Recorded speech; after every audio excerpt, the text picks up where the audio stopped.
সকাল থেকে ওরা অ্যাকচুয়ালি আসেনি, আমি সকালবেলা এসেছি, এসে দাদার সঙ্গে দেখা করে মাকে প্রণাম করে তারপরে আমাদের আজকে অ্যাকচুয়ালি রিহার্সাল ছিল, কালকে আমাদের শুটে ডান্স পারফরমেন্স, তো আমরা আজকে রিহার্সাল করতে গেছিলাম, বিশাল বড় এই অবস্থায় ফিরে এসেছি আমরা। আমি লন্ডন থেকে এসেছি বলে আমি একেবারে রিহার্সাল করে ডান্স করে রেডি হয়ে এখানে এসেছি। কালকে আমাদের বিশাল বড় নতুন প্রোগ্রামের জন্য একটা বিশাল বড় একটা ইভেন্ট, তার জন্য ডান্স ক্লাসটা ভীষণ ইম্পর্টেন্ট ছিল। তাই এটা যতটা ইম্পর্টেন্ট ওটা ততটা ইম্পর্টেন্ট, দুটো আমরা একসাথে মেনটেন করে মায়ের কাছে আসা। হ্যাঁ, সরস্বতী পুজোতে আমাদেরকে আসতেই পুজো বলে নয়, মানে সব পুজোতে, যাদের অফিসে অফিসে যে কোনো পুজো যে কোনো অনুষ্ঠানে আমাদেরকে আসতেই হবে, কারণ এটা আমাদের কাছে একটা বড় একটা ওকেশন মতো। তো আমরা সবাই চলে আসি ছুটি আর খুব পিসফুল আনন্দ সবটা মিলিয়ে আমাদের এই প্রোডাকশন হাউস, প্রচুর আড্ডা, খাওয়া দাওয়া, সবার সাথে দেখা হয় তোমাদের, প্রত্যেকের আলাদা আলাদা কাজের জন্য আলাদা আলাদা মানে সেট আপ থাকে, বাট আমাদের এই এক একটা কাজের জন্য মানে অনুষ্ঠানের জন্য সবাই একত্রিত হতে পারে, সবাই সবাইকে দেখতে পারে, আনন্দ মজা, যাদের সাথে কাজ হচ্ছিল অন্য প্রজেক্টে আমরা আলাদা হয়ে গেছেন তাদের সাথেও দেখা হয়ে যায়। তো এটা খুব ভালো জিনিস, মানে আমরা এনজয় করি এটাকে, একদম আমরা সবাই এনজয় করি এটাকে। এই যে ইভেন্ট, আর সবথেকে বড় কথা এখানে দাদার সাথে দেখাও হয়। এই যে ইভেন্টের কথা এলো, গল্পে কি নতুন কোনো চমক আসতে চলেছে? কোন গল্পের কথা বলছো? নতুন গল্প কিন্তু এখন বলা যাবে না, শুরু হচ্ছে, তার জন্য এইটুখানি বলতে পারি বিশাল বড় একটা ধামাকা আসছে নতুন প্রজেক্টে, তার জন্য চোখ রাখতে হবে। আর আরো একটা জিনিস দেখতে হবে, অঞ্জলি অবস্থি স্টার প্লাসে গিটারে ঠিক ঠিক আসল জল কিন্তু প্রমোশন করে দিচ্ছে। না না, তিনজনের তরফ থেকে আছে সান বাংলা যেটা কিনা আসছে, সেটা দেখতে হবে, আর তার সাথে সাথে অঞ্জলি অবস্থাও দেখতে হবে আর গীতা দেবীও দেখতে হবে, একসঙ্গে সব। কারণ সান বাংলায় আমাদেরকে দেখা যাচ্ছে খুব তাড়াতাড়ি নতুন চমক নিয়ে 16 শাড়িতে 10 তারিখ থেকে 10ই ফেব্রুয়ারি থেকে 7:30টার সময় এভরিডে, আই থিংক এভরিডে, তাই না? হ্যাঁ। এই যে একসঙ্গে এতগুলো কি করে ম্যানেজ হচ্ছে?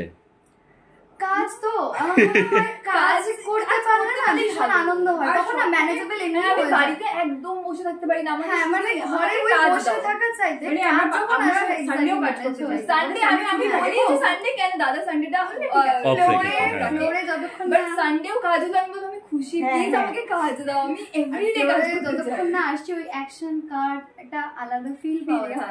ডেইলি কাজ হোক, যেভাবে ডেইলি কাজ, সকাল থেকে রাত অবধি আমাদেরকে কাজ দাও। হ্যাঁ একদম। আচ্ছা, কাজ তো চলতেই থাকবে। বাঙালির ভ্যালেন্টাইনে নিজেদের ভ্যালেন্টাইন ডে নিয়ে কি গল্প? দেখো তুমি তো সবসময় আমাকে জিজ্ঞাসা করো একই আনসার পাবে, সিঙ্গেলই তো রয়েছে, আমি কি বলবো? বাকি দুজনের কি? না, প্রত্যেক বছরই তো সরস্বতী পুজো আসে, একই কোয়েশ্চেন, আর প্রত্যেক বছরই স্বাভাবিক তো, প্রত্যেক বছরই জিজ্ঞেস করবো তাহলে। বাঙালির ভ্যালেন্টাইন মানে সরস্বতী পুজো তো, কিন্তু আমার কাছে, আমি যতদিন এত বছরে বড় হয়েছি, আমার কাছে ভ্যালেন্টাইন আর সরস্বতী পুজো মানে এক্সাইটমেন্ট, যে আমি কি কি শাড়ি পরবো, কেমন সাজবো, কিরকম দেখতে লাগছে, কে আমাকে দেখছে আর কে আমাকে দেখছে, আমি এই সঙ্গে ভীষণ মজা করি, ওটাই আমার কাছে ভ্যালেন্টাইন। আচ্ছা, যে কে দেখছে কে দেখছে না, মানে এরকম হয়েছে? অনেকেই দেখেছে, তাদের সঙ্গে দেখে তো প্রচুর চেনা জানা মানুষ থাকে, যারা রাস্তায় দেখলেন, যখন বেরালাম, হ্যাঁ, সেই গল্পটা কি? মানে যদি সুন্দর মানুষ যায়, আমার সুন্দর লাগছে। সুন্দর বলতে আমার খারাপ লাগে না, সে মেয়ে হোক বা ছেলে হোক। খুব সুন্দর একটা মিষ্টি মেয়ে শাড়ি পরে, বাচ্চা মেয়ে খুব সুন্দর শাড়ি টাড়ি পরে, চুল খুলে বেশ ভালো লাগে। এটাই হচ্ছে বাঙালির ভ্যালেন্টাইন। আমি ভাবি কি সুন্দর লাগছে দেখতে, একজন সেজে সুন্দর। প্রশ্ন কোথায় নিয়ে গেছিলাম? প্রশ্ন কোথায়? সুন্দর একটা বাচ্চা মেয়ে ভালো লাগছে, আমরা এটাই খুশি রইলাম। অনেক শুভেচ্ছা। মায়ের থেকে কি কি চাইলে তোমরা একটু শুনি?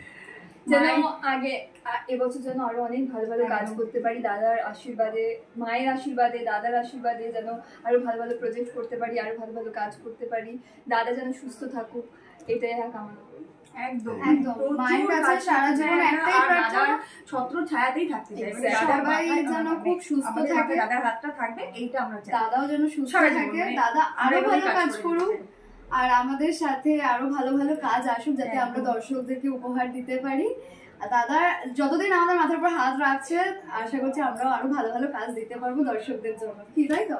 আচ্ছা, এবছর তো সরস্বতী পুজো দুদিন হয়েছে, তো তোমরা অঞ্জলি বলো বা পুজো কাটানো বলো, কোন দিন? আজকে তো আমরা দেখলাম, মানে প্রথম দিনও কি হয়েছিল গতকালকে? আমাদের কাছে ব্লুজের এখানে কিছু একটা অনুষ্ঠান, ওটাই আমাদের কাছে উৎসব। তো আজকে আমাদের কাছে, আমরা কালকে কিচ্ছু করিনি, কেউ কিছু করেনি, আমরা আজকেই এসেছি শুধু সেজে। আমিও ইভেন গেস করছিলাম যে যেহেতু পুজোটা ওইভাবে পড়েছে তিথি অনুযায়ী, তো আমি ভাবছি আজকে হচ্ছে না কালকে হচ্ছে, ফাইনালি শুনলাম আজকে দাদার এখানে হচ্ছে, আর্লি মর্নিং হলো, এখানেই আসতে হবে, এখানেই পুজো দিতে হবে। আমাদের কাছে এটাই, মানে যেদিন ব্লুজে হবে সেদিন আমাদের উৎসব, সেটা আমাদের না লাইক ফ্যামিলি হয়ে গেছে। আমরা কাজ হিসেবে জিনিসটাকে দেখি না, মানে এটা আমাদের ফ্যামিলি। হ্যাঁ, মানে আমরা যদি এখানে আসি মনে হয় একটা নিজের বাড়ি, আমরা যখন ফ্লোরে যাই তখন মনে হয় একটা আরেকটা বাড়ি, আর যখন নিজের বাড়িতে যাই তখন আরেকটা বাড়ি। আজকে তো আমরা অনেকজনকেই দেখছিলাম যে আজকে শুটিং কল টাইম পড়ে গেছে, অনেকে অঞ্জলি দেওয়ার সঙ্গে সঙ্গেই চলে গেছে। তোমাদের কি আজকে কল টাইম আছে কি না? রিহার্সালের জন্য আমি বলেছিলাম ঋষিদা, আমাদের কালকে যেহেতু পারফরমেন্সের জন্য আমাদের রিহার্সাল ছিল, তো ওইটা করে আমরা এখানে এসেছি। তো আমরা যাই হয়ে যাক না কেন আমাদেরকে এখানে আসতেই হবে, যেটাই মানে ওই দিক থেকে রিহার্সালের কল টাইমটা ছিল কাজের মধ্যেই।